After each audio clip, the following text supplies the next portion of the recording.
Hello everyone, welcome to Internet Learning. Hope you all are doing well. So today we are going to start with chapter number 3 of class 9 economics, and the chapter's name is Poverty as a Challenge.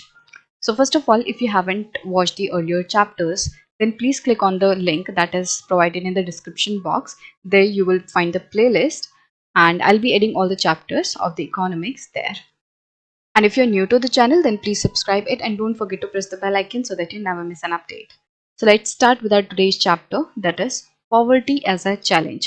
So इस chapter में हम गरीबी के बारे में जानने वाले हैं, पॉवर्टी के बारे में जानने वाले हैं और किस तरीके से वो हमारे देश के लिए एक बहुत बड़ी प्रॉब्लम है.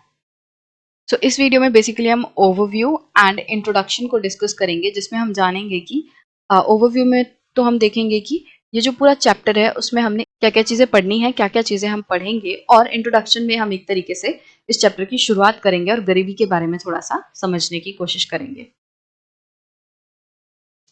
Overview. This chapter deals with one of the most difficult challenges faced by independent India. Poverty. तो ये जो पूरा चैप्टर है ये हमारे स्वतंत्र भारत की सबसे बड़ी दिक्कतों में से एक दिक्कत को डिस्कस करने वाला है.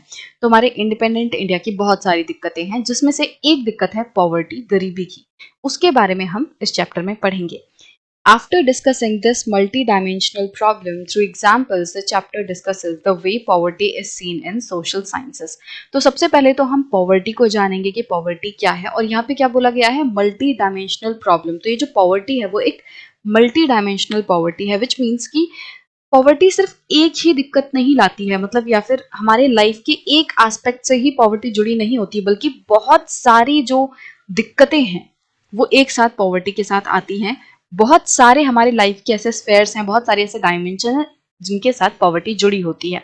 मतलब गरीबी का मतलब सिर्फ ये नहीं कि पैसे की कमी है, इसका मतलब ये भी है कि जो पर्सन है उसकी हेल्थ अच्छी नहीं होगी, उसकी एजुकेशन जो है वो अच्छी नहीं होगी, उसकी जो लिविंग कंडीशंस हैं वो अच्छी नहीं होंगी, जो लिविंग स्टैंडर्ड्स हैं, लिविंग लाइफस्टाइल है वो बहुत अच्छा नहीं हो पाएगा, और ओवरऑल वो जो पर्सन है वो सफ़र करेगा.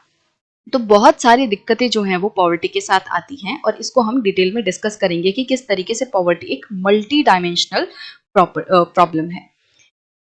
जब हम ये डिस्कस कर लेंगे कि भाई पॉवर्टी क्या है और किस तरीके से वो एक मल्टी डायमेंशनल प्रॉब्लम है, उसके बाद हम ये डिस्कस करेंगे कि पॉवर्टी को हम सोशल साइंसेस में किस तरीके से देखते हैं, कि सोशल साइंस में पॉवर्टी का मतलब हम क्या समझते हैं.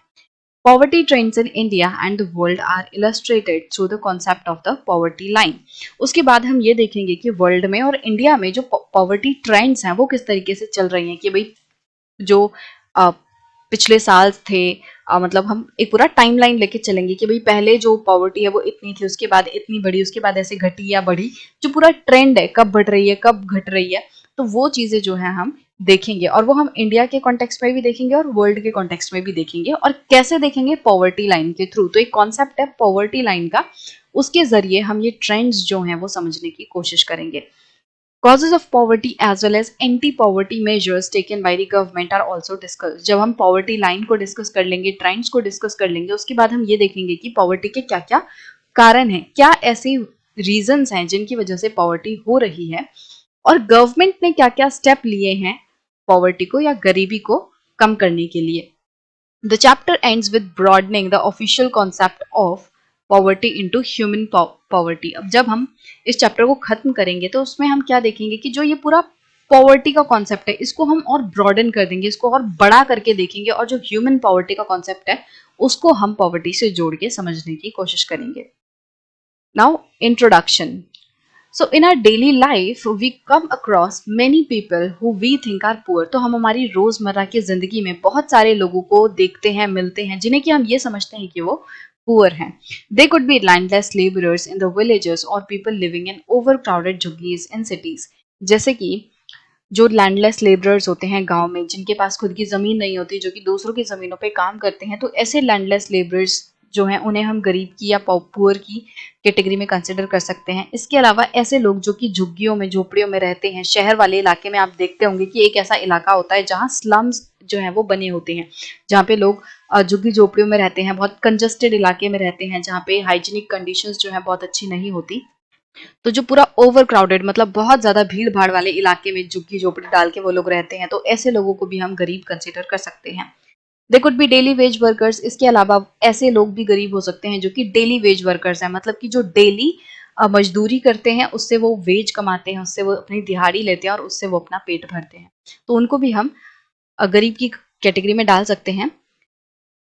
इसके अलावा जो चाइल्ड वर्कर्स होते हैं, जो ढाबे वगैरह पे काम करते हैं, वो भी गरीब हो सकते हैं, क्योंकि जो बच्चा है वो क्यों काम कर रहा है, क्योंकि उसके घर में जो है दिक्कत होगी, पैसे की दिक्कत होगी। नहीं तो उनके जो पेरेंट्स है, जो बच्चा है उसके पेरेंट्स उसे कभी भी काम करने के लिए नहीं भेजते अगर उनके घर में फाइनेंशियल कंडीशन अच्छी होती।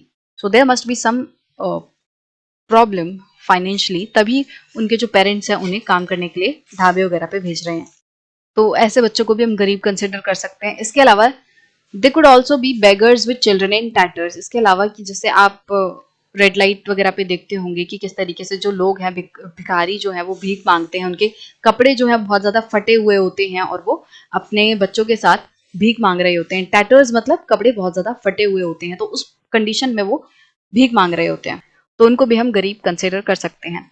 We see poverty all around us. तो ये जो एग्जाम्पल्स अभी हमने पढ़े, चाहे लैंडलेस लेबरर के हों और जो झुग्गी झोपड़ियों में लोग रहते हैं उनका एग्जाम्पल हो, चाहे डेली वेज वर्कर का हो जो कि कंस्ट्रक्शन साइट पे काम कर रहा है, या फिर चाइल्ड वर्कर का हो, या फिर जो भिखारी होते हैं, ये जितना भी हमने एग्जाम्पल पढ़े, ये वो सारे एग्जाम्पल हैं जो कि हम डेली अपने आसपास देखते हैं।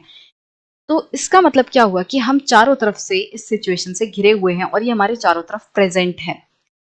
In fact every fifth person in India is poor. अगर हम कुछ रिपोर्ट्स के हिसाब से देखें तो इंडिया में हर एक पांचवा पर्सन जो है वो पुअर है। मतलब कि अगर इंडिया में जितने भी लोग हैं उनको आप ऐसे लाइन में खड़ा कर दोगे और उनको गिनने लगोगे 1 2 3 4 5, तो हर एक पांचवा पर्सन जो है आपको वो गरीब दिखेगा। मतलब ये आपको बताने का एक तरीके से तरीका है कि किस तरीके से इंडिया में बहुत बड़े लेवल पे गरीबी है।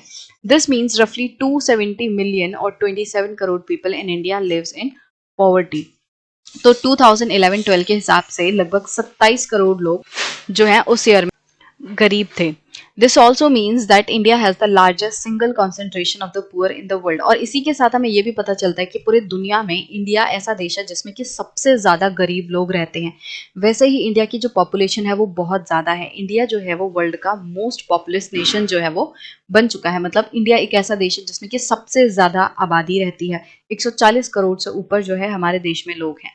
अब जब इतनी ज्यादा पॉपुलेशन है और हम कह रहे हैं कि हर एक पांचवा पर्सन गरीब है, इसका मतलब बहुत बड़े लेवल पे हमारे देश में गरीब लोग हैं।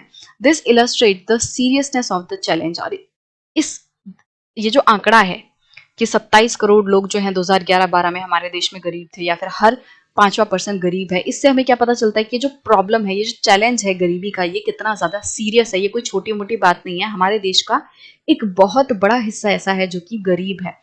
और जब पर्सन गरीब होता है उसका मतलब क्या है, उसकी हेल्थ अच्छी नहीं होगी, उसकी एजुकेशन अच्छी नहीं होगी, उसकी जो स्किल है वो बहुत ज़्यादा अच्छी नहीं होगी किसी पर्टिकुलर काम को करने की।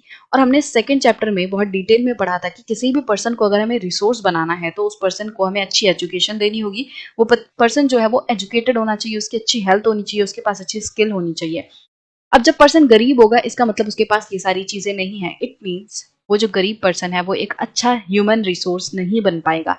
और जब वो एक अच्छा ह्यूमन रिसोर्स नहीं बन पाएगा, इसका मतलब वो इकोनॉमी में कंट्रीब्यूट करने की बजाय वो इकोनॉमी पे एक बर्डन होगा।